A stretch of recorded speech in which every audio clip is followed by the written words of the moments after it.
Park Row Books and Harper Audio presents The Girls with No Names by Serena Burdick. Performed by Emily Lawrence, Nancy Peterson, and Amy Mcfadden.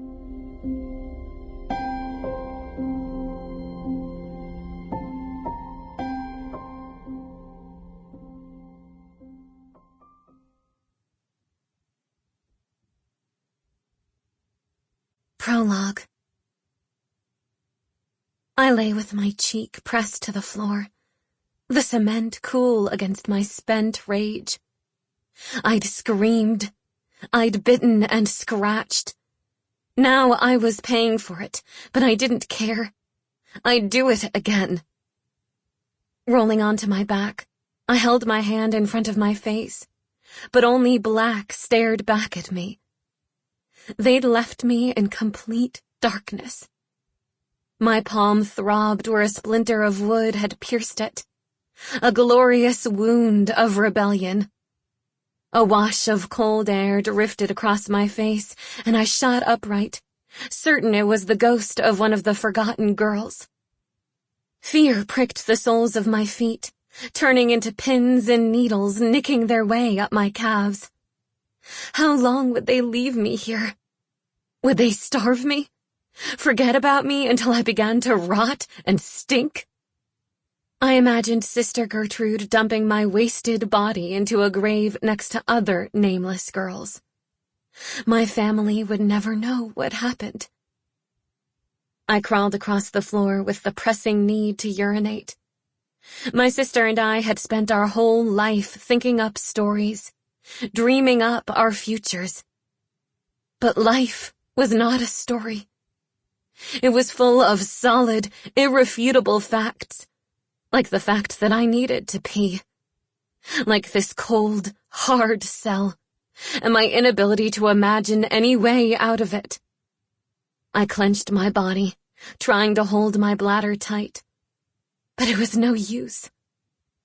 Squatting, I hiked up my skirt and pulled down my knickers. Pee splashed down my leg, and I sighed with hot relief. The acrid smell of urine mixed with the onions and garlic they kept in barrels on the other side of the door. I'd been planted underground, buried with the vegetables. I'd be found purple and bruised and unrecognizable. I tried counting backward from 500, then from 1,000. I recited scripture, but became furious with God and switched to Shakespeare. I thought of the gypsy children performing Romeo and Juliet in the rain, of Trey and Marcella, and the foretelling of my future. I thought of all the mistakes I'd made. I wanted to blame my father for them, for betraying our family and sparking a rebellion in our home. But down here, trapped in the bowels of the House of Mercy, I'd forgive him anything, if only he would come for me. After a while, time became blurred and boundless, as it had when I was grieving for my sister. My mind grew hazy. In this windowless room, there was nothing to distinguish day from night, no way to tell a minute from an hour. When the door opened, and a wan band of gray light slid in with a tray of food, I tried to guess between dawn and dusk, but I couldn't. The door shut, and darkness slammed against my eyes. I sipped the water, bit into the stale bread crusted with old molasses. It didn't matter what time of day it was, whether out of this room or in it. No one was coming for me. When I grew tired, I lay on the unforgiving floor with my hands cushioned beneath my cheek. It was a relief to escape into a different darkness.